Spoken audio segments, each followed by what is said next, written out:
Students, अभी हम लोग स्टार्ट करेंगे प्रश्न संग्रह 1.3, जिसमें पहला प्रश्न देखिए। यदि a बराबर A B C D E, b बराबर C D E F, c बराबर बी डी, d बराबर ए ई, तो निम्नलिखित कथनों में से कौन से कथन सत्य और कौन से असत्य हैं, लिखिए। अब यहाँ पे देखिए चार समुच्चय दिए गए हैं, a, समुच्चय b, समुच्चय c और समुच्चय d।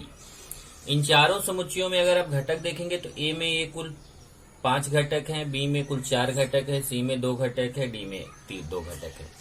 तो हमें ये देखना है कि इसमें कुछ कथन दिए गए हैं, तो ये कथन सत्य हैं कि असत्य हैं, ये हमें बताना है।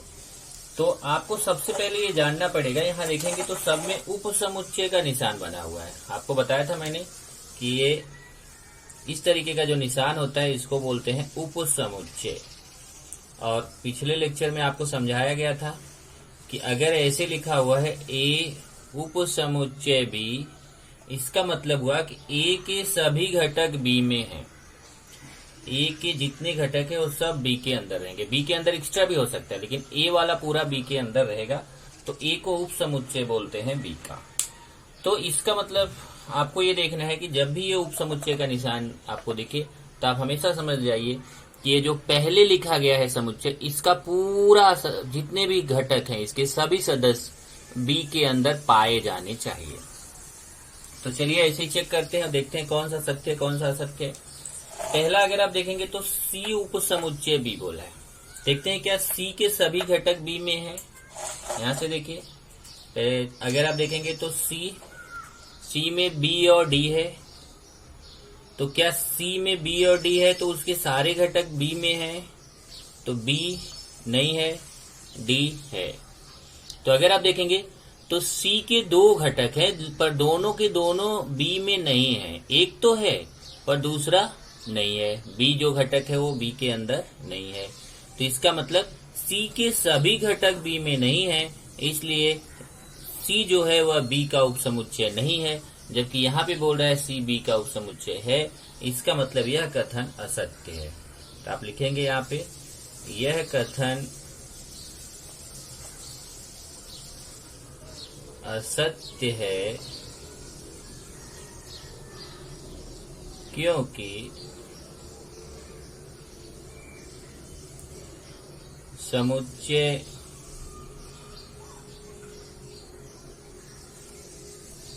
सी के सभी घटक समुच्चय बी में नहीं है।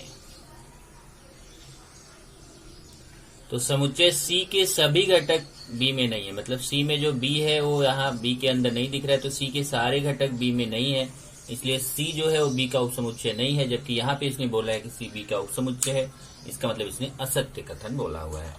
वैसे ही सेम आपको आगे के क्वेश्चंस करने, जैसे ए उपसमुच्चय डी दिया है, तो क्या देखेंगे ए के सारे घटक डी में है। ए में 5 घटक है, क्या ये पांचों घटक डी में है? नहीं है, क्योंकि इसमें 5 है, इसमें तो 2 ही है। तो ए के सारे घटक डी वाले में देखना है, ए के सारे घटक डी में नहीं है, इसमें 5 है, इसमें 2 ही है। तो जब ए के सारे घटक डी में नहीं है तो ए जो है वह डी का उपसमुच्चय नहीं है। जबकि यहाँ पे बोला ए डी का उपसमुच्चय है, तो यह कथन भी असत्य है। तो यहाँ पे भी यही लिखेंगे, यह कथन असत्य है रहेगा यहाँ पे, असत्य है क्योंकि समुच्चय ए के सभी घटक समुच्चय डी में नहीं है। समुच्चय ए के सभी घटक समुच्चय डी में नहीं है। इसी तरीके से आपको लिखना है। अब चलते देखते हैं। अब बोला है आगे डी, तीसरे क्वेश्चन बोला है डी उपसमुच्चय है बी का। तो देखते हैं क्या डी के सारे घटक बी में है, क्या डी के सभी घटक बी में है। डी में ए और ई है, और बी में ई तो है पर ए नहीं है। तो जब E है, A नहीं है, तो इसका मतलब D के सभी घटक B के अंदर नहीं है, तो D जो है वह B का उपसमुच्चय नहीं है। और यहाँ बोला है D B का उपसमुच्चय है, तो इसका मतलब इसने असत्य बोला है। यह कथन असत्य है, क्योंकि समुच्चय D के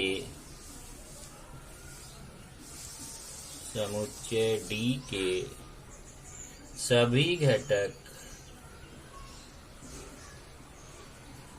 समुच्चय B में नहीं है, समुच्चय B में नहीं है।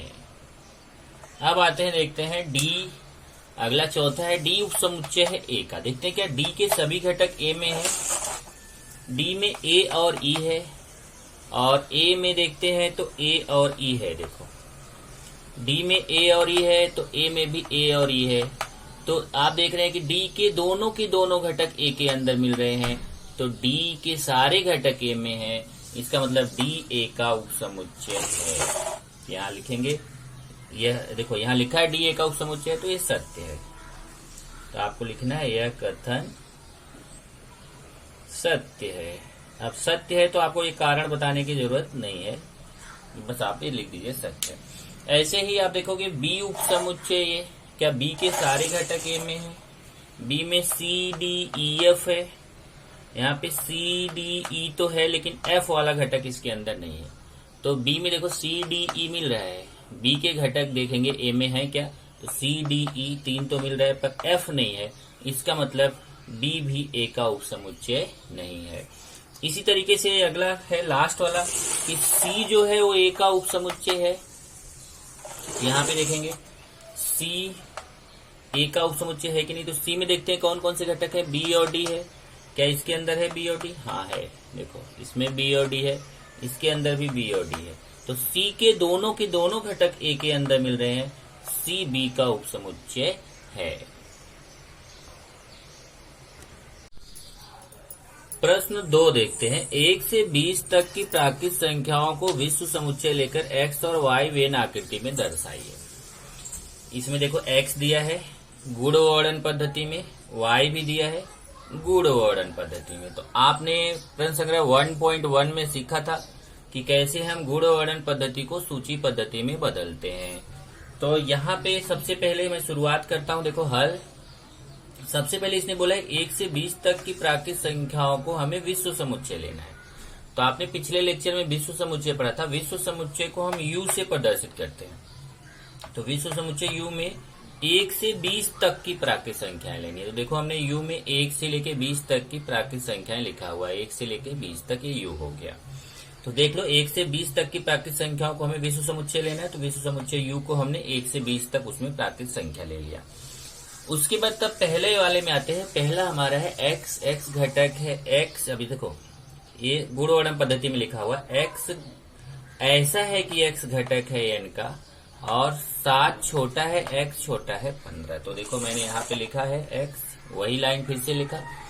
ये जो गुण वर्णन पद्धति, इसको हम सूची पद्धति में बदलेंगे। बहुत आसान है, सूची पद्धति बदलना आपको सिखाया गया था। यहाँ बोला x घटक है n का, n मतलब प्राकृत संख्या। देखो ये प्राकृत संख्या है, प्राकृत संख्या अनंत तक जाती है, केवल 20 तक नहीं रहती।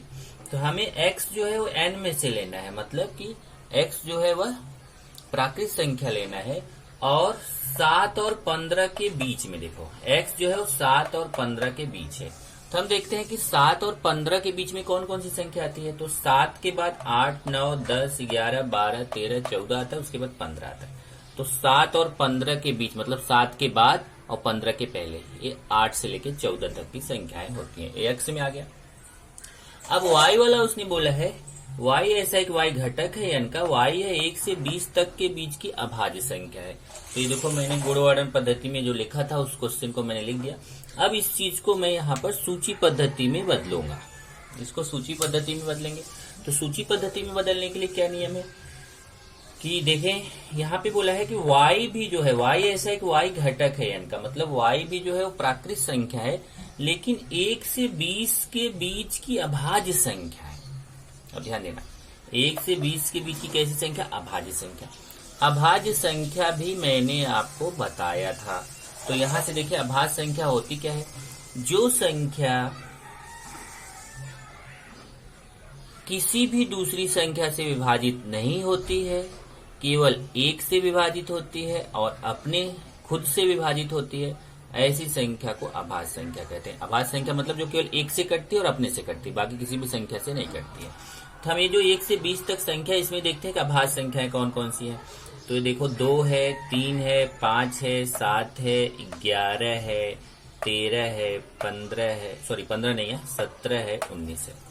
अब आप बोलो कि सर ये 9 क्यों नहीं है? 9 3 से कटती है। 15 क्यों नहीं? 15 3 से भी कटता है, 5 से भी कटता है। लेकिन जो संख्या मैं ले रहा हूँ वो अभाज्य संख्या, वो किसी भी संख्या से नहीं कटती, वो या तो 1 से कटेंगी या अपने से कटेंगी। कौन कौन है? 2 3 5 7 11 13 17 19। यहाँ देखें ये 2 3 5 7 11 13 17 19, 1 से 20 के बीच की अभाज्य संख्या।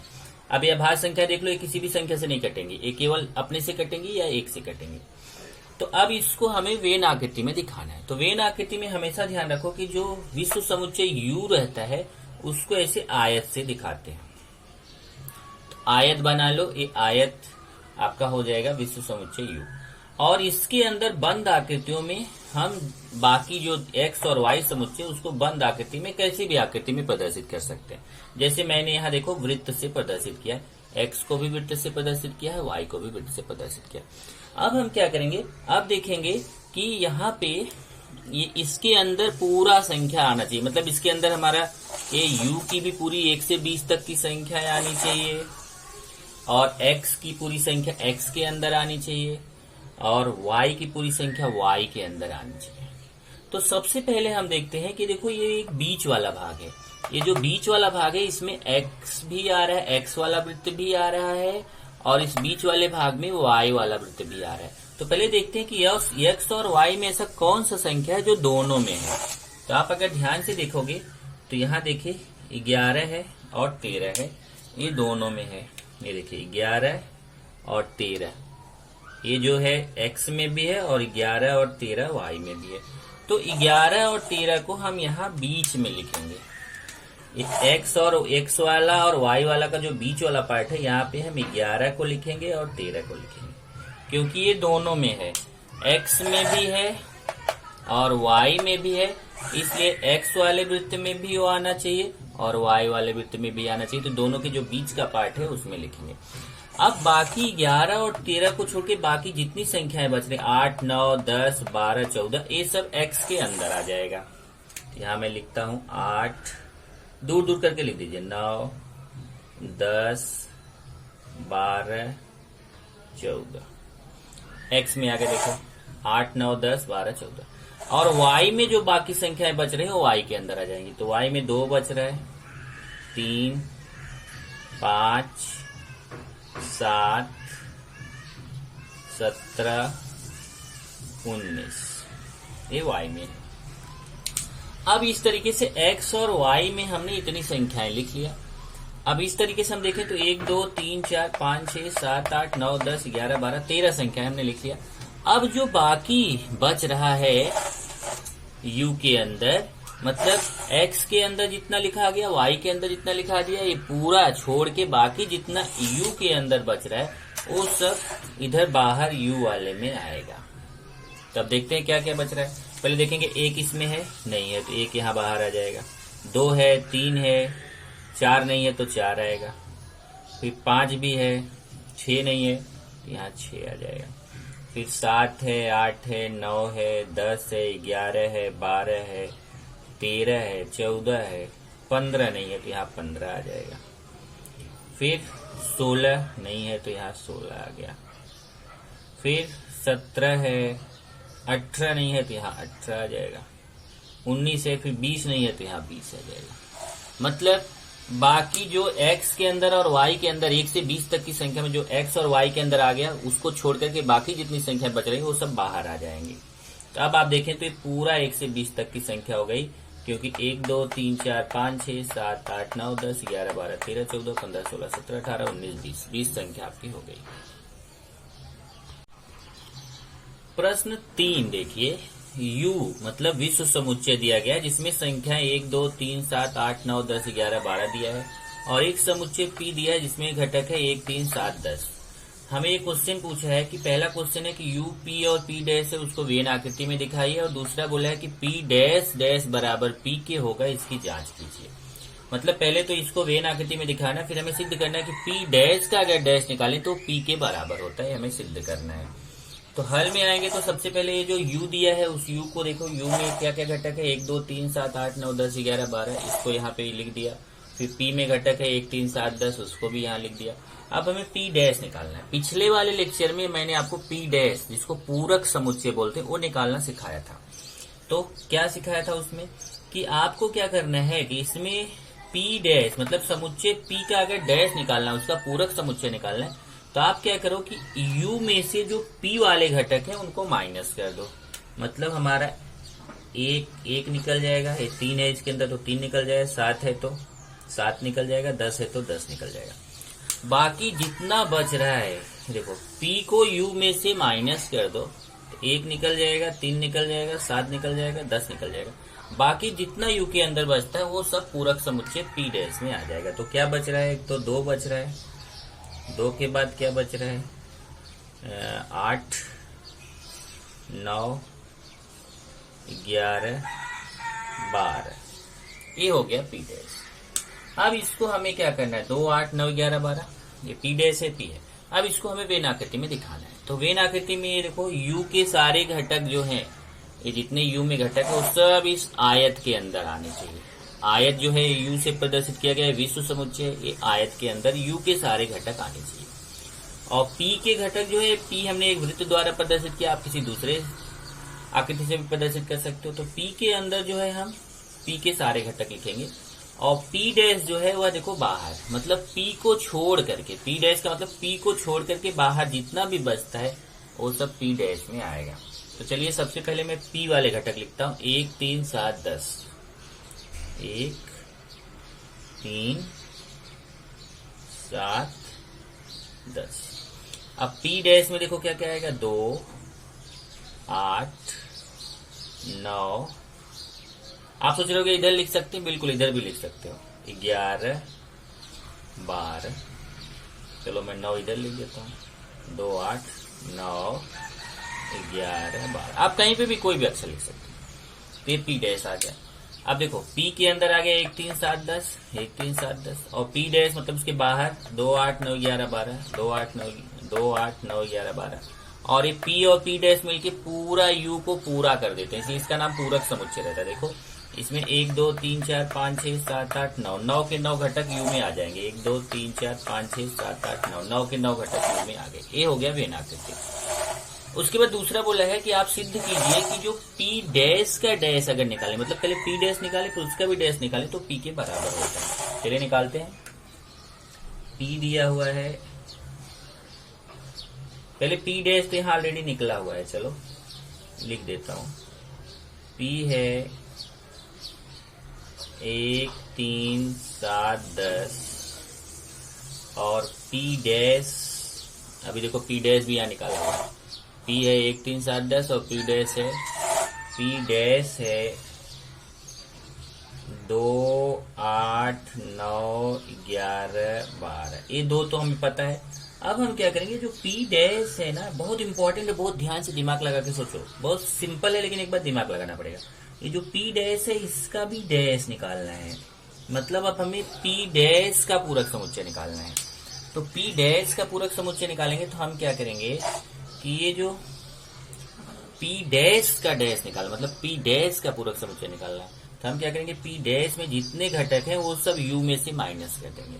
अब p डैश में क्या क्या है उसको u में से माइनस करना है। देखो p डैश में है 2 8 9 11 12, इसको यहाँ से 2 8 9 11 12, इसको p डैश को u में से माइनस करना है, क्योंकि हम p डैश का पूरक समुच्चय निकाल रहे हैं, तो p डैश को u में से माइनस करेंगे।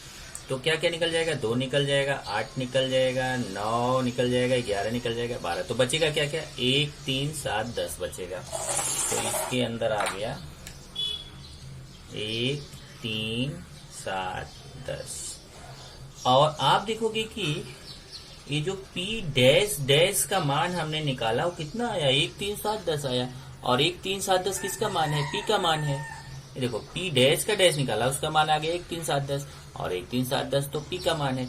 इसका मतलब P डैश डैश का मान जो है वो P के मान के बराबर। देखो P डैश डैश का जितना मान है उतना ही P का मान है। इसका मतलब P डैश डैश का मान P के मान के बराबर है।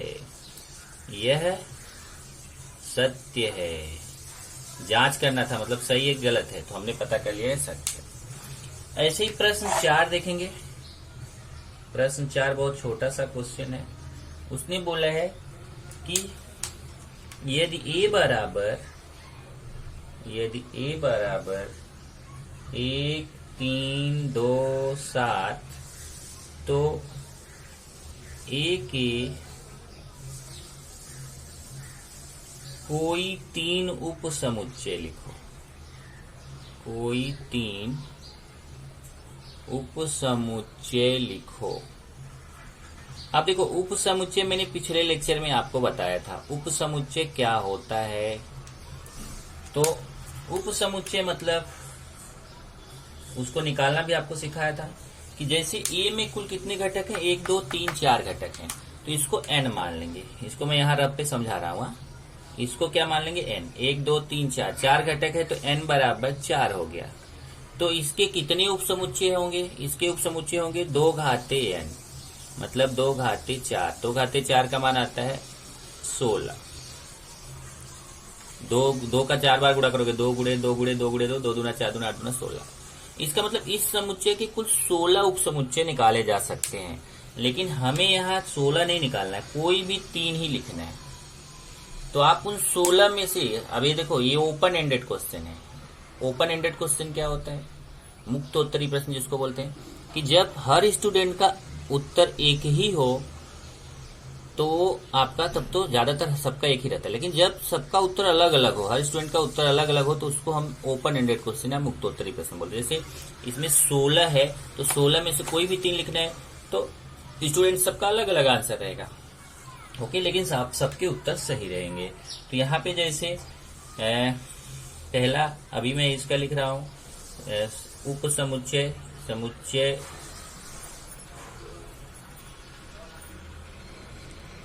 A के 3 उप समुच्चय, कोई भी 3 उप समुच्चय लिखना है। चलो मैं 3 कोई भी लिखता हूं। अब जैसे एक उप समुच्चय तो इसका फाई होता है, रिक्त समुच्चय। दूसरा, इसके एक एक घटक लेके लिख सकते हैं, इसके 2 2 घटक लेके लिख सकते हैं, इसके 3 3 घटक लेके लिख सकते हैं, इसके 4 घटक लेके लिख सकते हैं। जैसे मैं एक एक घटक लेके लिखता हूं। एक हो गया 1 फिर 3 फिर 7। ये देखो 3 उप समुच्चय इसका मैंने लिख दिया। क्या क्या, 1 3 7। लेकिन हम निकाल कितने सकते हैं, 16 निकाल सकते हैं, पर हमें निकालना केवल 3 है। प्रश्न 5 देखते हैं। निम्नलिखित समुच्चयों में से कौन सा समुच्चय दूसरे कौन से समुच्चय का उप समुच्चय है, लिखिए। यहाँ पे देखेंगे तो कुल 5 समुच्चय दिए गए हैं, और इन 5 समुच्चयों में हमें देखना है कि कौन सा समुच्चय कौन से समुच्चय का उप समुच्चय है। पहले तो ये समझो, ये देखो P मतलब पुणे के निवासियों का समुच्चय, M मध्य प्रदेश के निवासियों का समुच्चय, I इंदौर के निवासियों का समुच्चय, B भारत के निवासियों का समुच्चय, और H महाराष्ट्र के निवासियों का समुच्चय। और ये पहला क्वेश्चन है, तो हमें पहले क्वेश्चन से पता करना है कि इसमें कौन किसका उप समुच्चय है। और दूसरा क्वेश्चन पूछा है उपयुक्त घटनाओं में से, उपयुक्त समुच्चयों में से कौन सा समुच्चय विश्व समुच्चय लिया जा सकता है।